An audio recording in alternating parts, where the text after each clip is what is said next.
Yang saya hormati Bapak Ibu Guru peserta diseminasi, Assalamualaikum warahmatullahi wabarakatuh. Waalaikumsalam warahmatullahi wabarakatuh. Alhamdulillah, semangat semua ya Bapak Ibu ya. Semangat. Oke, pertama-tama marilah kita panjatkan puji syukur kehadirat Allah Subhanahu wa taala yang mana pada pagi hari ini kita diberi kesehatan, kesempurnaan, kenikmatan, kesabaran ya oleh Allah Subhanahu wa taala.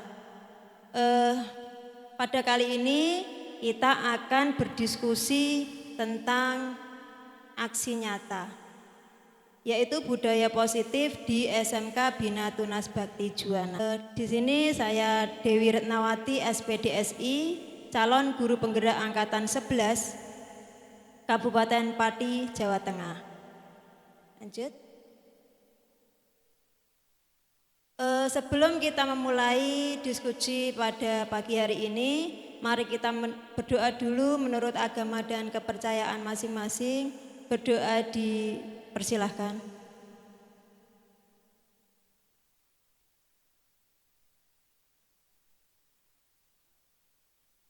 Berdoa selesai. Bapak Ibu, mari kita sebelum melaksanakan ini kita menyanyikan lagu Kebangsaan Indonesia Raya. Mohon berdiri.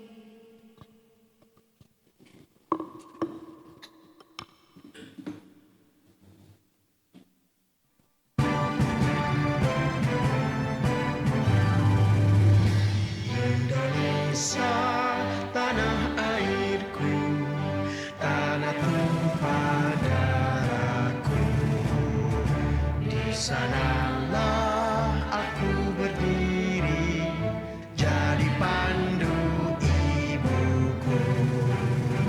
Indonesia, kebangsaanku, bangsa dan tanah airku. Marilah kita bersama, Indonesia bersatu. Hiduplah tanahku, hiduplah negeriku, bersatu rakyatku semuanya. Bangunlah jiwanya, bangunlah badannya, untuk Indonesia Raya. Indonesia Raya, merdeka, merdeka, tanahku, negeriku yang tercinta. Indonesia Raya, merdeka, merdeka, hiduplah Indonesia Raya.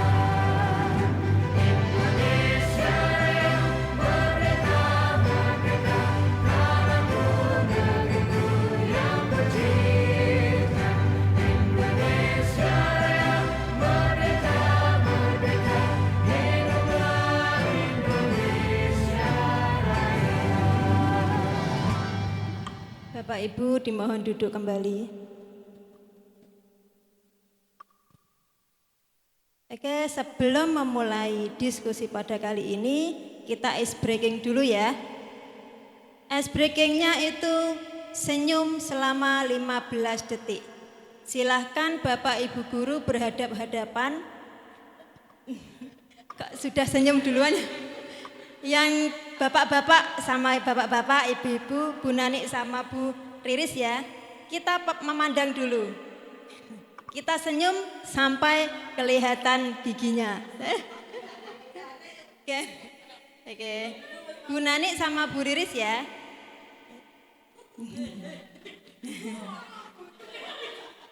Oke, saya hitungi. Ini belum mulai guyu dhisik ya. Oke, kita berhadapan-hadapan dulu supaya rileks. Supaya rileks gitu. Mulai. Sudah senyum, sudah ceria ya.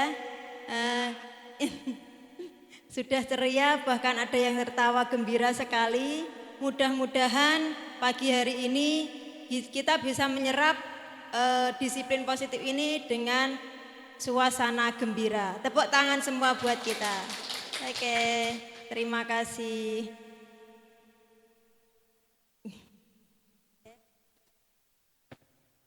Tujuan diseminasi aksi nyata modul 1.4 tentang budaya positif yaitu CGP dapat menyampaikan pembelajaran dari penerapan konsep ini, inti dari modul budaya positif serta pemahaman mereka mengenai konsep-konsep inti dalam budaya positif.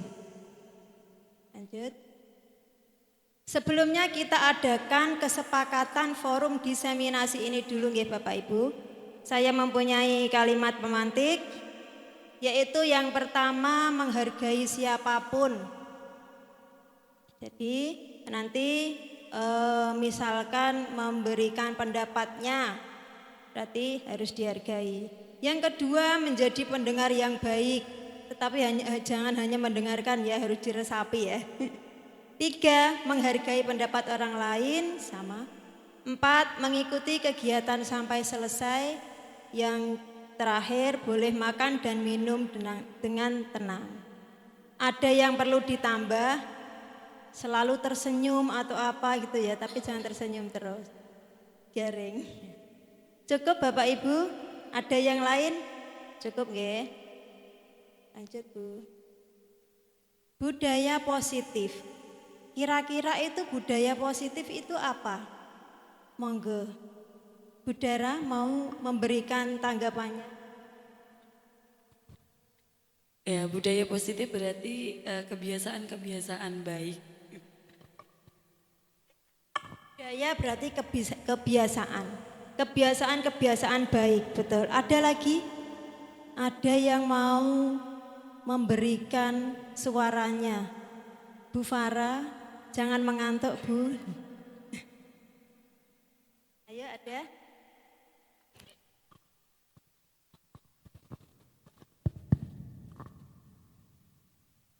Terima kasih atas waktunya Bu Dewi, izin menjawab. Mungkin jawaban saya hampir sama dengan Budara, bahwa budaya positif adalah kebiasaan-kebiasaan yang sering dilakukan dalam konteks kebaikan. Ya. Terima kasih semuanya. Oke. Budaya positif, betul sekali tadi ya, pembiasaan-pembiasaan yang baik yang kita laksanakan nantinya, yang kita implementasikan, kita terapkan di sekolah kita. Seorang guru yang baik harus memiliki kemampuan dalam mewujudkan budaya positif di sekolah. Budaya positif tersebut dapat dijalankan dengan menerapkan konsep-konsep disiplin positif, motivasi perilaku manusia, keyakinan sekolah atau keyakinan kelas, kebutuhan dasar manusia, posisi kontrol restitusi, segitiga restitusi. Nah, ini dulu pernah ya disiplin positif, tetapi lewatnya webinar. Nah, sekarang pada pagi hari ini kita membahas 6 materi ini. Oke. Lanjut Bu. Disiplin positif merupakan suatu cara penerapan disiplin yang mengajarkan anak bertanggung jawab dan menumbuhkan kesadaran diri berdasarkan nilai-nilai kebajikan. Nilai-nilai kebajikan itu apa ya Bapak Ibu ya? Nilai kebajikan contohnya apa? Tanggung jawab, kemudian jujur, sopan santun. Nah, itu namanya nilai-nilai kebajikan. Lanjut Bu. Disiplin positif lebih ke arah disiplin yang dapat mengontrol diri dalam melakukan suatu tindakan. Lanjut. Disiplin diri dapat membuat murid memahami dan menyadari berdasarkan motivasi internal, bukan akibat paksaan, ujian, ataupun hukuman. Nah, itu motivasi. Jadi motivasi tadi ada 2, motivasi internal dan motivasi eksternal. Kalau internal berarti dalam diri anak sendiri, diri sendiri. Misalkan apa ya kalau dalam diri sendiri? Misalkan sekolah, kenapa saya harus sekolah, belajar? Berarti itu kan dari diri sendiri, gitu. Tetapi kalau ada nanti yang saya harus mengerjakan tugas, tetapi dengan paksaan, nah itu nanti akan dimunculkan motivasi-motivasi internal ataupun eksternal. Lanjut Bu. Nah, kesemuanya nilai-nilai kebajikan itu tadi sudah terangkum dalam profil pelajar Pancasila. Apa saja ya Bapak Ibu ya? Ada 6 profil pelajar. Boleh nyanyi Bu Dara. Bu Dara, nyanyi profil pelajar. Moga-moga. Ya. Ikuti semua. Ya, satu. Ya. Pelajar Pancasila beriman dan bertakwa pada Tuhan Yang Esa dan berakhlak mulia, berkebinekaan global, gotong royong mandiri, kreatif dan bernalar kritis. Terima kasih Bu Dara. Jadi nilai-nilai kebajikan tadi sudah terangkum dalam profil pelajar Pancasila. Dan kebiasaan-kebiasaan ini juga sudah diterapkan di SMK BTP dan di sekolah-sekolah lain. Ya, motivasi perilaku manusia. Tadi ada 2 ya, motivasi internal dan motivasi eksternal. Lanjut Bu. Nah, ada 3 motivasi perilaku manusia. Yang pertama, untuk menghindari ketidaknyamanan atau hukuman. Yang kedua, untuk mendapatkan imbalan atau penghargaan dari orang lain. Yang ketiga, untuk menjadi orang yang mereka inginkan dan menghargai diri sendiri dengan nilai-nilai yang mereka percaya. Kira-kira Bapak Ibu guru sudah melakukan motivasi yang mana ini? 3, oke.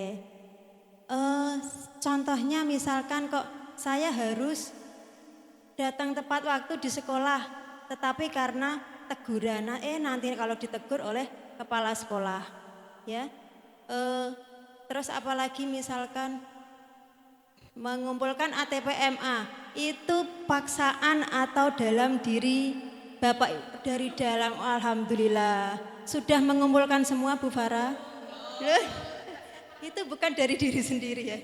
Dititil alhamdulillah. Berarti benar-benar semua proses. Berarti benar-benar dalam diri sendiri. Alhamdulillah. Tepuk tangan SMK BTD. Oke. Yang kedua tadi mendapatkan penghargaan. Saya mau masuk pagi atau masuk tepat waktu atau membuat rapot awal itu karena pengen penghargaan imbalan. Wah, aku ben diangkat jadi waka, saya biar diangkat jadi kepala sekolah gitu. Ada Bapak Ibu ya? Nar SPP. Oh iya, kalau SPP-nya full berarti dapat reward. Nah, itu namanya perilaku motivasi. Oke, lanjut Bu. Sudah paham ya Bapak Ibu ya? 3. Nanti nek ada kuis harus diingat-ingat loh ya. Oke, lanjut. Oke, sekarang ke materi kedua. Tadi sudah selesai, sekarang materi kedua. Keyakinan sekolah atau kelas. Adakah Bapak Ibu yang sudah melakukan keyakinan kelas? Sudah semua ya? Kalau kita menyebutnya kesepakatan ya. Beda apa enggak ya? Beda sekali. Nanti akan dijelaskan lebih lanjut. Lanjut Bu Riris. Nah, keyakinan sekolah atau kelas. Guru berperan dalam mewujudkan terbentuknya keyakinan sekolah atau kelas dengan adanya kesepakatan antara guru dan murid. Tetapi kalau aturan sekolah berarti yang membuat siapa Bapak Ibu? Yang membuat sekolah. Tetapi kalau keyakinan kelas yang membuat guru dan siswa. Begitu. Lanjut. Keyakinan sekolah atau kelas berupa pernyataan-pernyataan universal yang mudah diingat dan dipahami dan harus diterapkan di lingkungan sekolah. Ini ada foto-foto anak-anak sedang kemah ya, sedang kemah.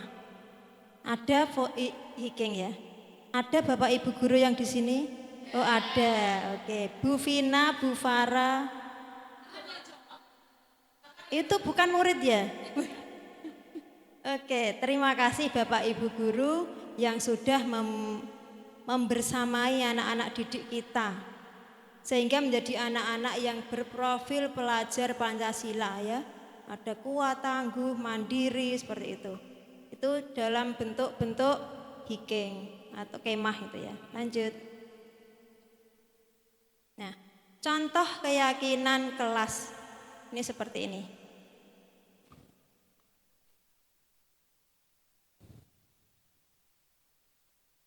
Nah, setiap anggota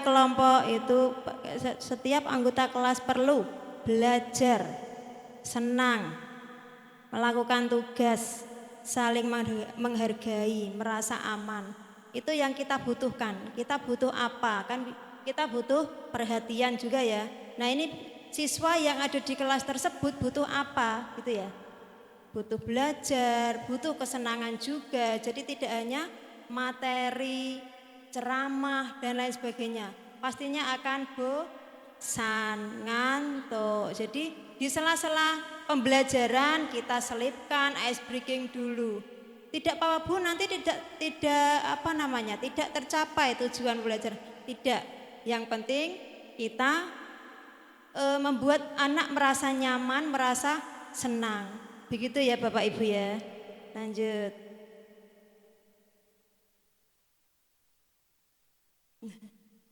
Lanjut. Oke. Ya. Oh iya tadi.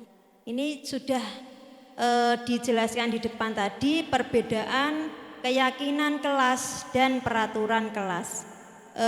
Biar diulang kembali. Monggo siapa yang bisa menyebutkan tadi, menyampaikan. Bu siapa? Halo. Pak Iswan, monggo Pak Iswan.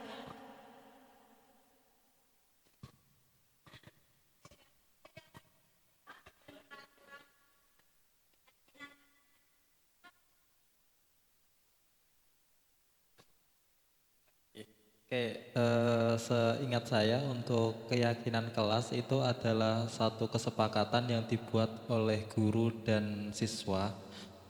Untuk peraturan kelas itu adalah satu peraturan yang dibuat hanya secara sepihak untuk dilaksanakan oleh siswa. Mungkin itu Bu.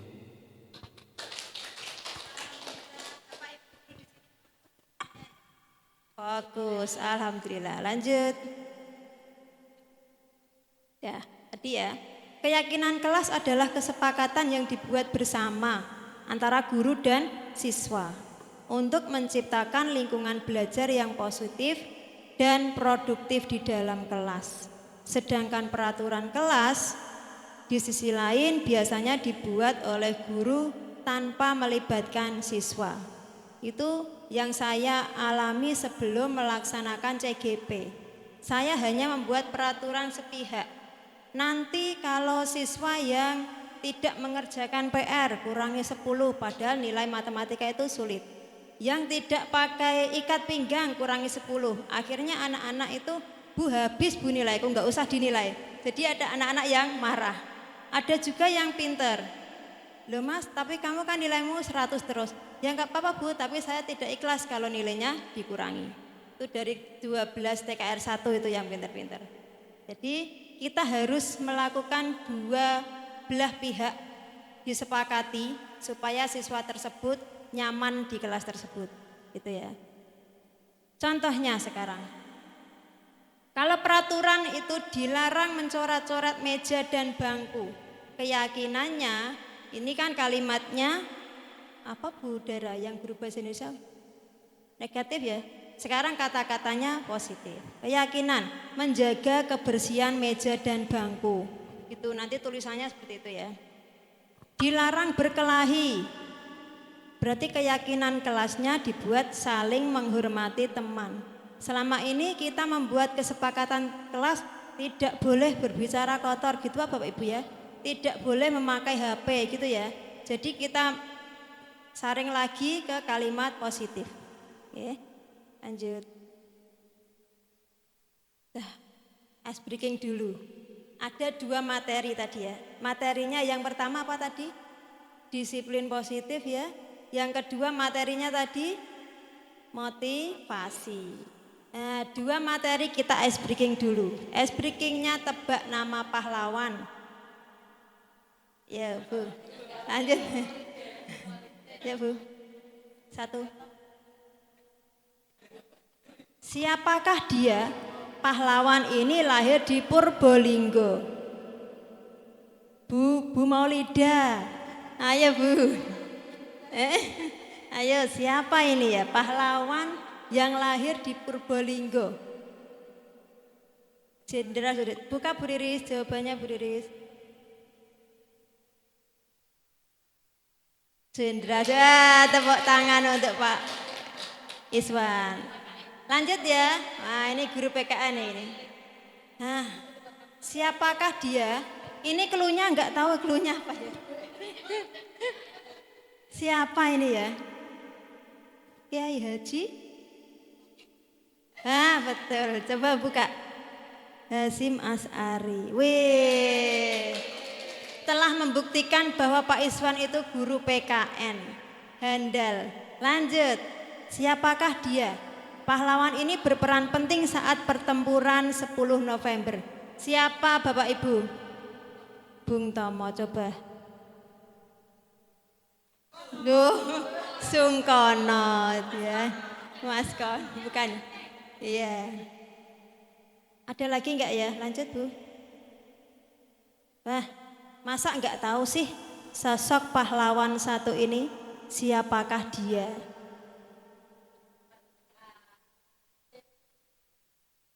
Marti Ayu. Enggak, bukan. Ayo. Marta Siaha. Siapa Pak Ahmad? Lanjut Bu, coba jawabannya. Marta Kristina Tiahahu. Betul. Lanjut. Sudah selesai nih ya? Oh masih. Siapakah dia?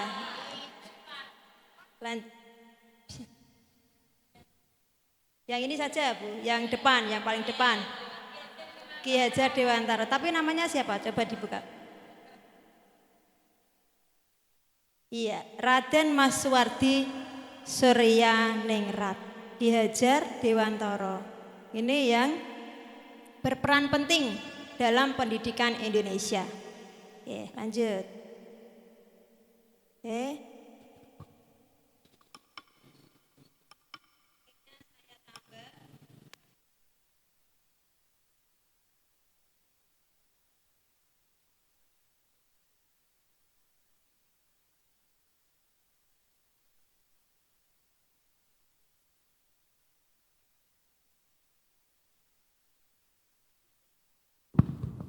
Kita pakai tepuk tangan saja. Saya tadi mau minta yang kalau maju Bapak Ibu mundur, ambrol nanti ya. Gitu. Kita tepuk tangan, tepuknya min 1 saja. Tepuk min 1 berarti nek 4 berarti tepuknya 3. Gitu ya Bapak Ibu. Kalau 1 tepuknya no. Gitu ya. Saya mau mengetes yang fokus yang mana. Tepuk min 1 3. Bareng ya Bapak Ibu. Enggak nyanyi. Budara nyanyi loh Bu. Tepuk 1 2 1 3 5 4 3 1. Tepuk tangan buat kita semua. Oke. Fokus semua ya. Kalau siswa itu mesti ada yang salah atau sengaja karena dia nyanyi di depan kan lama. Gitu ya. Lanjut. Nah, ini kebutuhan dasar manusia. Kebutuhan dasar kita lihat kebutuhan dulu. Kita butuhnya apa Bapak Ibu? Makan. Butuh apa? Kasih sayang, betul. Kasih sayang, perhatian, apalagi? Cinta. Oke. Lanjut Bu Riris, kita lihat. Itu uang. Ketika seorang murid melakukan suatu perbuatan yang bertentangan dengan nilai-nilai kebajikan atau melanggar peraturan, hal itu sebenarnya dikarenakan mereka gagal memenuhi kebutuhan dasar mereka. Contohnya apa lagi? Penasaran? Buka lagi Bu.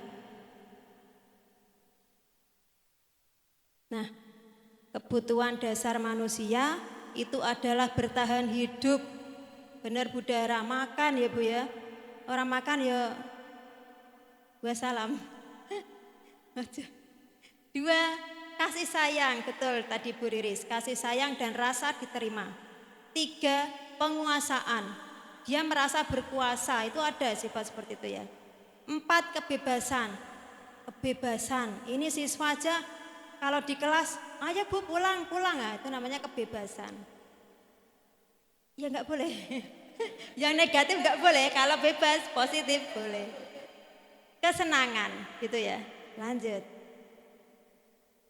Nah, ada studi kasus. Ibu Ana adalah guru wali kelas 10 TKR 1, sedang bingung menghadapi ulah salah satu murid di kelasnya. Beberapa anak telah mengeluhkan Tommy yang seringkali meminta bekal makan. Bekal makan mereka dengan paksa. Jika Anda menghadapi situasi seperti Ibu Ana, apa yang Anda lakukan? Menurut Anda, kira-kira apa alasan Tommy melakukan hal itu? Saya kepengen Bapak Ibu menjawab satu persatu. Ya, ada bermacam-macam. Alasannya karena apa gitu ya.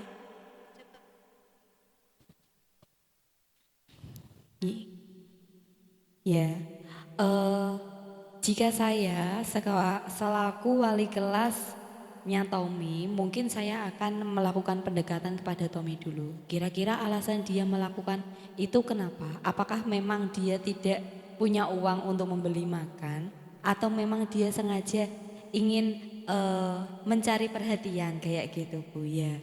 Nah, ketika dia memang kalau dia tidak punya uang, berarti kan ada solusinya.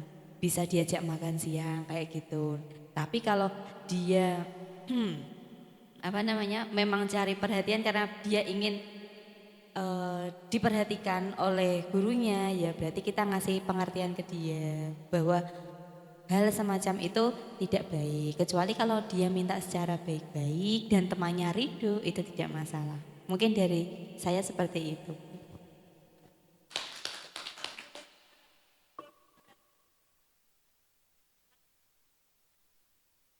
Iya.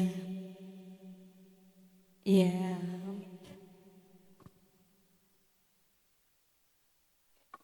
Saya sedang memberikan itu dulu.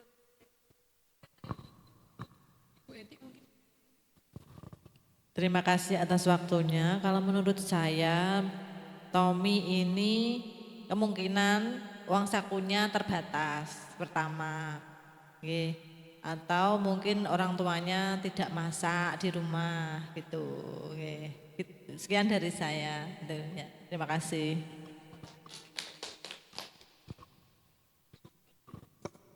Ada lagi? Lauknya teman lebih enak, lebih menarik gitu ya. Kurang perhatian dari orang tua boleh. Kita lihat satu persatu alasan Tommy. Yang pertama, karena ia lapar ya bisa. Ini kemungkinan ya Bu ya alasan. Karena ia lapar dan orang tuanya tidak membawakan bekal. Betul Bu Eti. Maka kebutuhan dasar yang sedang berusaha dipenuhi Tommy itu adalah bertahan hidup. Ya, tadi yang pertama adalah bertahan hidup. Ada lagi alasan kedua, karena dia merasa senang temannya jadi memperhatikan dia.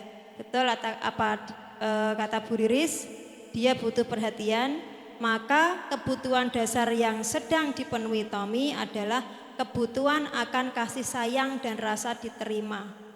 Itu ya. Lanjut Bu. Kemudian alasan ketiga, mungkin saja karena temannya jadi takut dengan dia dan harus menuruti keinginannya. Itu juga bisa. Maka sebetulnya Tommy sedang memenuhi kebutuhan dasarnya akan penguasaan. Itu dia menguasai. Dia merasa hebat nanti ya di kelas. Lanjut. Alasan yang keempat, karena dia merasa bosan dengan bekal makanan yang dibawakan ibunya dari rumah. Betul ya, lebih enak yang lain. Karena ibunya selalu membawakan bekal yang sama, oleh karena itu dia ingin mencoba makanan teman-temannya yang beraneka ragam. Maka Tommy sedang berusaha memenuhi kebutuhannya akan kebebasan. Itu. Alasan terakhir,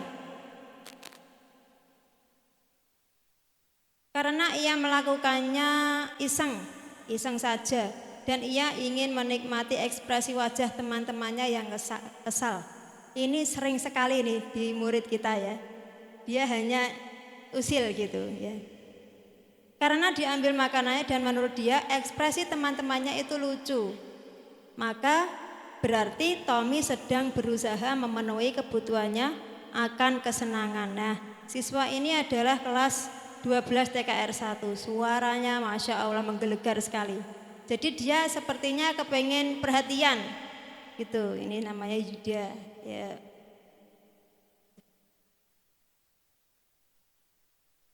Oke, selesai berarti tadi ya. Lanjut ke posisi kontrol restitusi. Guru ini ya.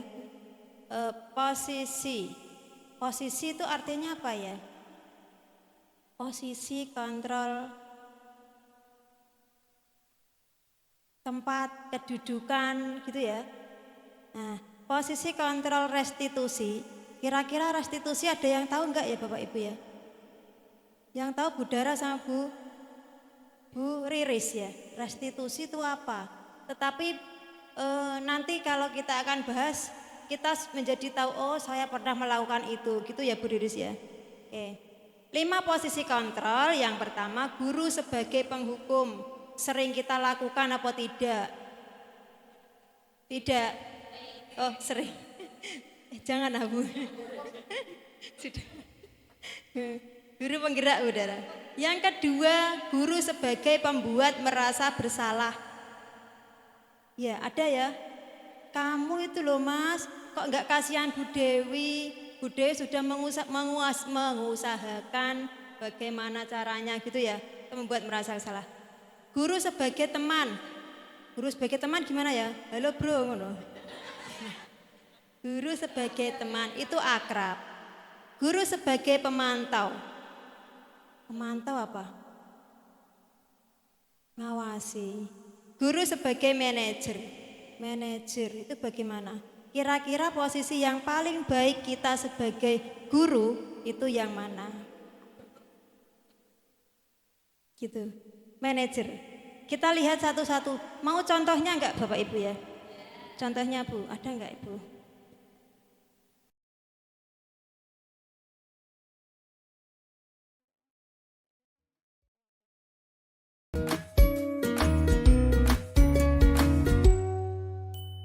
Salam bahagia Ibu dan Bapak guru hebat. Dalam penerapan disiplin positif restitusi, salah satu program yang dikembangkan adalah 5 posisi kontrol. 5 posisi kontrol dalam restitusi adalah proses perjalanan seorang pendidik agar dapat mengenali dirinya. Pada video kali ini, kita akan membahas tentang 5 posisi kontrol yang dikembangkan oleh Diane Gossen dan contoh penerapannya.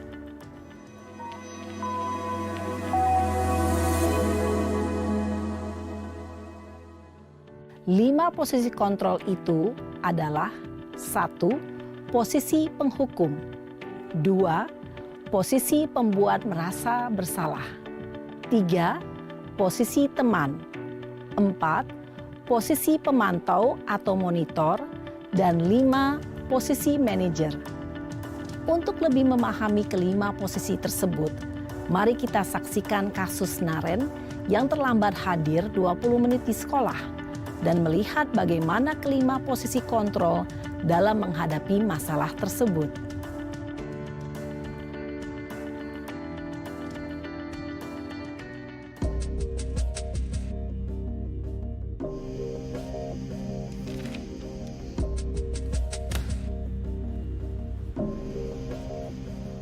Naren! Sini kamu! Selamat pagi, Bu. Selalu terlambat. Kamu deh, pasti terlambat. Maaf, Bu. Saya... Apa? Apa coba? Alasan kamu apa lagi? Kapan sih kamu tidak terlambat? Malas sekali ya kamu jadi anak. Saya... Dasar pemalas. Gak kapok-kapok sih kamu. Sudah berapa kali terlambat? Sana, kamu keliling lapangan basket 2 kali. Kenapa saya harus keliling lapangan basket, Bu? Kenapa? Kamu mau lawan ibu? Berani-beraninya jawab. Sudah terlambat, masih berani jawab pula. Sekarang, keliling lapangan basket 5 kali sekalian. Biar kapok. Cepat. Pergi sana ke lapangan basket. Posisi penghukum biasanya berbicara dengan nada tinggi, menghardik, menunjuk-nunjuk, menyakiti, dan menyindir.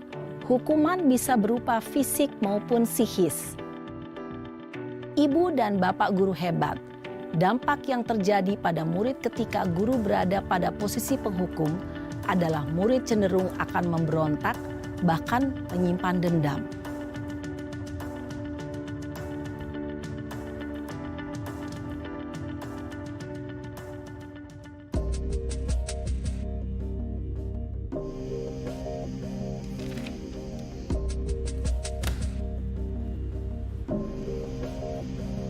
Naren!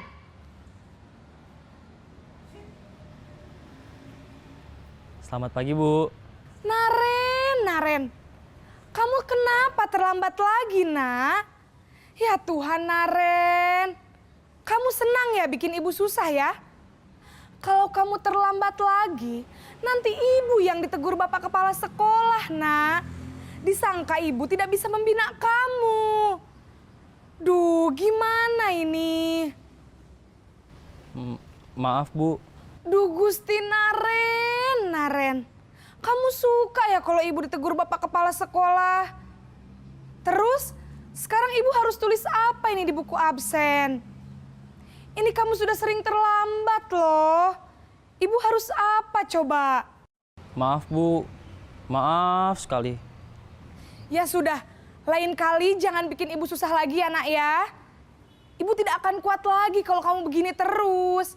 Bisa jantungan kalau ibu ditegur bapak kepala sekolah. Sana cepat ke kelas. Maaf ya, Bu. Maaf sekali. Posisi pembuat rasa bersalah berbicara dengan nada tenang, cenderung lembut. Namun kata-kata yang diutarakan membuat murid merasa menjadi orang yang gagal. Memandang buruk dirinya sendiri, merasa tidak berharga, dan tidak sanggup membahagiakan orang lain. Ketika guru mengambil posisi pembuat rasa bersalah, murid akan menganggap dirinya yang bersalah dan ia akan menyimpan emosi negatif tersebut di dalam dirinya.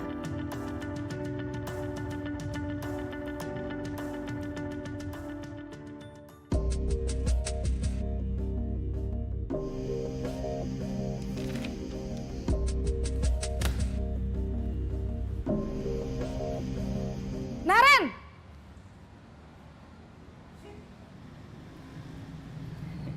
Selamat pagi, Bu. Wah, sudah jam berapa ini, Nak?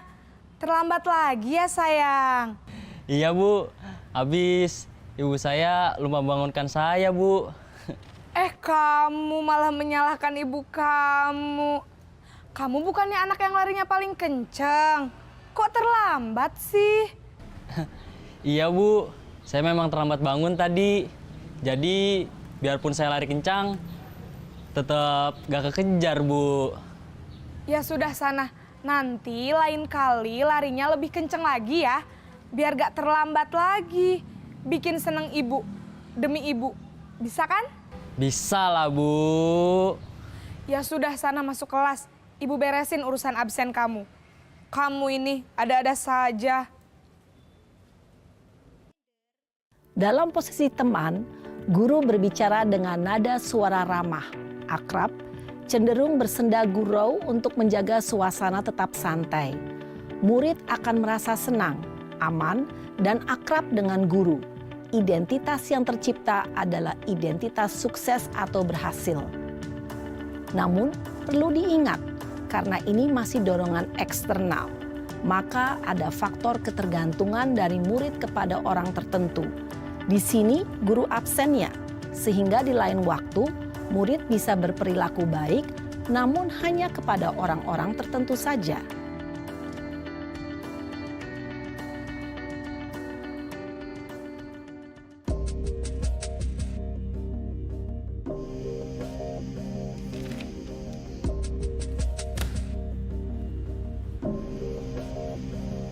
Naren!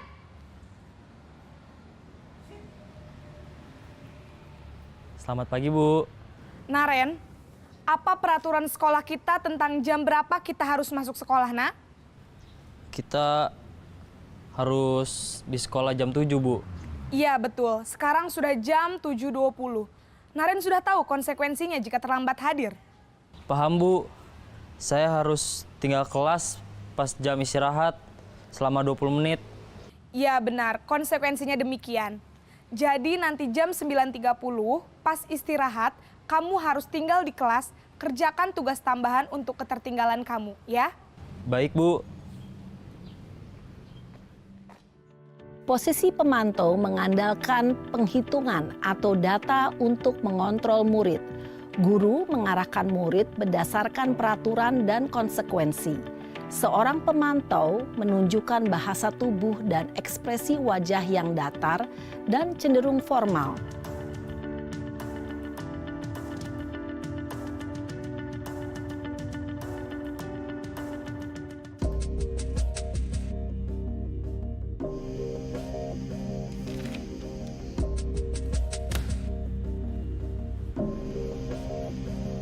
Naren!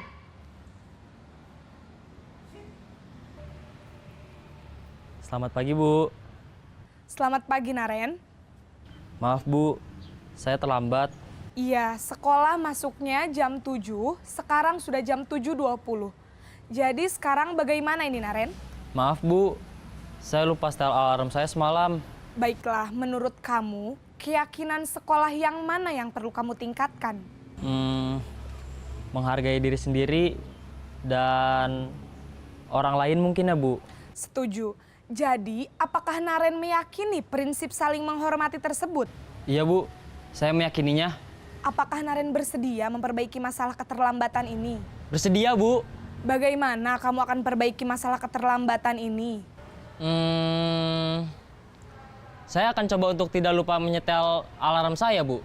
Baik, kalau Naren lupa menyetel alarm di rumah, ada orang yang kira-kira bisa bantu mengingatkan tidak? Ada, Bu. Kakak saya, Kak Ema. Ada lagi selain Kak Ema? Selain Kak Ema, ada ibu saya. Baik, jadi yang mengingatkan Naren adalah Kak Ema dan ibu kamu ya? Kira-kira akan mulai setel alarm kapan nih, Naren? Setelah pulang sekolah, akan segera saya lakukan. Baik, jadi Naren akan setel alarm untuk bangun besok pagi dan akan diingatkan oleh kakak dan ibunda Naren ya. Ada lagi yang mungkin perlu dilakukan, Naren?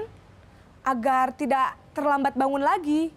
Tidak ada, Bu. Baik, Naren. Terima kasih untuk kerjasama kamu. Sekarang kamu perlu kembali ke kelas untuk belajar. Baik, Bu. Terima kasih. Posisi manajer adalah posisi kontrol yang disarankan untuk membimbing murid memiliki sikap disiplin yang positif, yaitu murid yang mandiri, bertanggung jawab, dan dapat memecahkan masalah. Tujuan dari posisi ini adalah agar murid dapat berefleksi atas tindakannya, Guru akan dengan tulus memberikan pertanyaan-pertanyaan bermakna sehingga membuat murid dapat belajar dari kesalahannya dan mencari sebuah solusi untuk menyelesaikannya. Ibu dan Bapak guru hebat, setelah mengamati adegan kelima posisi kontrol tadi, kira-kira posisi mana yang paling ideal? Posisi mana yang dapat menunjang motivasi intrinsik murid? Ya, tentu posisi manajer. Posisi ini memang posisi ideal yang ingin dituju setiap pendidik. Pada posisi inilah, guru dapat menerapkan disiplin positif yang berpihak pada murid, yang memerdekakan murid. Perjalanan seorang pendidik tentunya tidak mudah untuk sampai pada posisi seorang manajer. Namun, tujuan kita pasti, yaitu menciptakan murid-murid yang mandiri, merdeka, dan bertanggung jawab.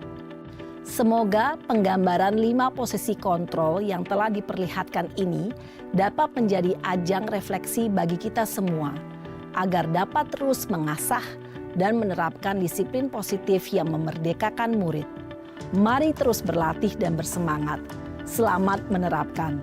Salam dan bahagia, Ibu dan Bapak guru hebat.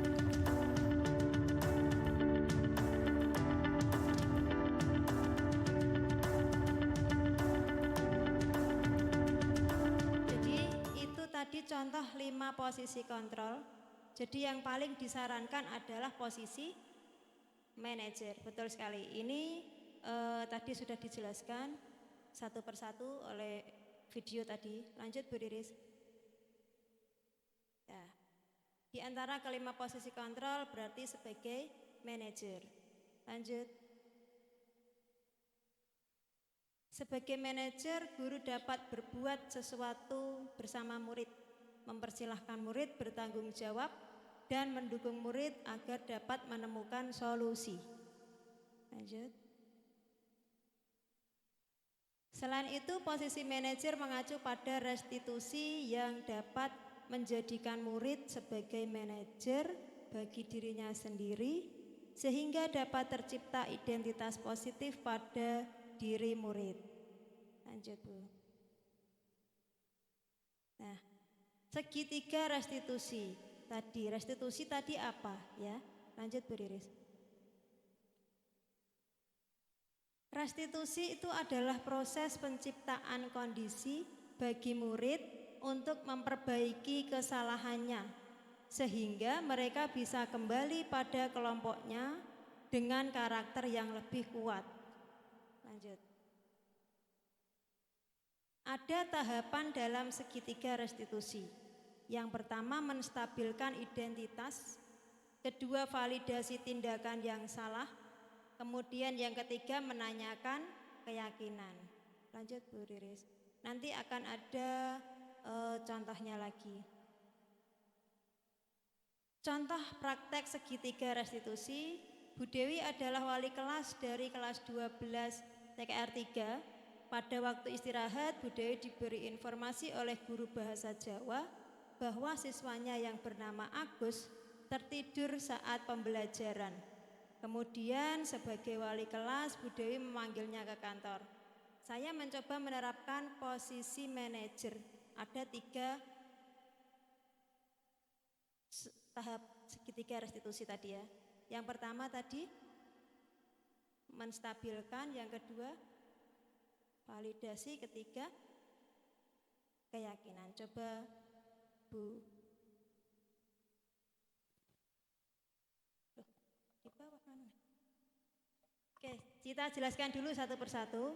Menstabilkan identitas itu dilakukan berdasarkan prinsip bahwa membuat kesalahan adalah bagian dari proses pembelajaran yang nantinya akan menggeser identitas gagal ke arah identitas sukses. Yang kedua, menstabilkan identitas, berbuat salah itu hal yang manusiawi. Nanti kita buat kata-kata seperti itu ke siswa tersebut. Tidak ada manusia yang sempurna. Kita pasti bisa menyelesaikan permasalahan ini, bisa menggunakan kalimat itu. Bapak Ibu tidak tertarik untuk mencari tahu siapa yang benar, siapa yang salah. Bapak Ibu lebih tertarik untuk menyelesaikan masalah. Itu nanti kata-katanya yang untuk siswa ya. Kalau kamu menyalahkan dirimu sendiri, terus-menerus, apakah kamu bersikap baik pada dirimu sendiri? Itu kalimat-kalimat segitiga restitusi. Lanjut, Bu. Kemudian validasi tindakan yang salah. Validasi tindakan yang salah dilakukan berdasarkan prinsip bahwa setiap perilaku berupaya memenuhi suatu kebutuhan tertentu, sehingga guru atau orang tua akan bergeser dari pemikiran stimulus respon menjadi proaktif, serta akan lebih mengenali dan mengakui kebutuhan murid atau anak. Lanjut, Bu Riris.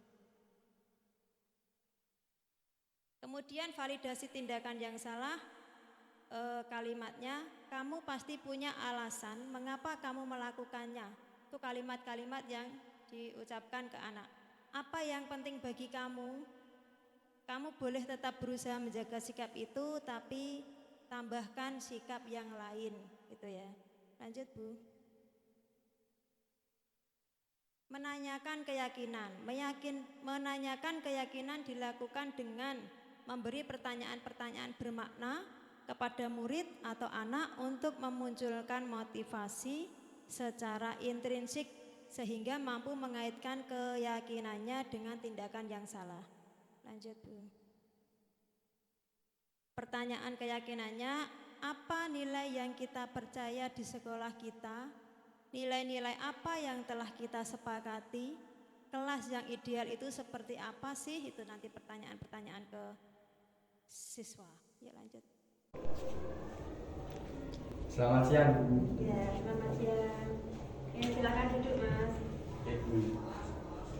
Terima kasih, Bu. Tadi Pak Ari bilang ke saya meminta saya menemui Bu Dewi. Ada apa ya, Bu? Ya, tadi Bu Dewi dapat laporan dari Bu Nani. Pada waktu pelajaran bahasa Jawa kamu tidur. Apakah betul? Ya, betul, Bu. Saya tidak sengaja tertidur karena ngantuk. Semalam tidurnya larut malam karena main game. Maafkan saya, Bu. Ya, baik. Berbuat salah itu tidak apa-apa, Mas. Kamu sudah menyadari kesalahanmu dan meminta maaf. Itu adalah suatu hal yang positif.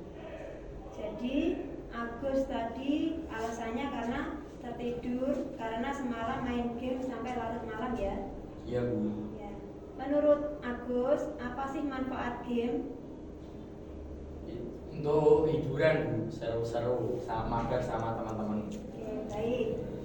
Tapi kalau main game sampai lupa waktu, itu kan akan membawa dampak negatif pada dirimu sendiri karena mengakibatkan kamu kurang tidur. Jadi paginya mengantuk. Kamu tahu kita butuh istirahat tidur itu berapa lama? 6 sampai 8 jam. Betul sekali. Kalau kurang dari 6 jam menyebabkan mengantuk di siang harinya.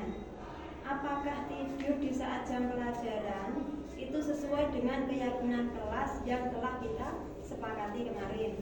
Tidak sesuai, Bu, karena saya tidak menghargai guru yang mengajar. Seharusnya saya mengikuti pelajaran dengan baik. Betul sekali. Itu yang Ibu harapkan. Jadi mudah-mudahan setelah kejadian ini Agus jadi lebih baik ke depannya dan bisa mengambil pelajaran. Baik, Bu. Oke, silakan kembali ke kelas. Baik, Terima Bu. kasih ya. Terima kasih, Bu. Contoh kasus yang saya lakukan segitiga restitusi. Itu nggih Bapak Ibu nggih. Sudah selesai ya kok ada pantun. Saya pantun minta diajari Bu Farah kemarin ya. Jalan ke belum pantun berarti ada pertanyaan ya. Monggo Bapak Ibu. Jika ada pertanyaan monggo. Ya, Bu. Ada pertanyaan? Ada yang kurang jelas? Sudah jelas? Sudah semua ya? Jadi kesimpulannya apa tadi ya? Kita belajar hari ini ya belajar. Diskusi hari ini apa? Disiplin positif. Kedua, motivasi, keyakinan kelas. Kemudian apa tadi? Posisi kontrol. Terakhir, ada kebutuhan dasar manusia juga ya. Oke. Ternyata kita belajar sudah banyak sekali dan kita mudah-mudahan ada manfaat yang saya sebagai calon guru penggerak memberikan praktek baik kepada Bapak Ibu guru semua. Semoga apa yang saya berikan tadi, apa yang saya sampaikan bisa diterapkan terutama untuk yang menangani siswa tadi. Jadi ada 5 posisi kontrol guru ya. Oke, sudah berarti saya beri pantun dulu seperti Bu Farah biasanya. Jalan ke lembah tidaklah rata. Oke, di ujung kali tumbuh melati. Ku mohon maaf segala kata, presentasi ini semoga mengena di hati. Tepuk tangan. Terima kasih Bapak Ibu guru semua. Tadi sesuai pantunnya, mohon maaf apabila ada kata-kata yang kurang berkenan untuk Bapak Ibu guru semua. Saya ucapkan sekian. Wassalamualaikum warahmatullahi wabarakatuh.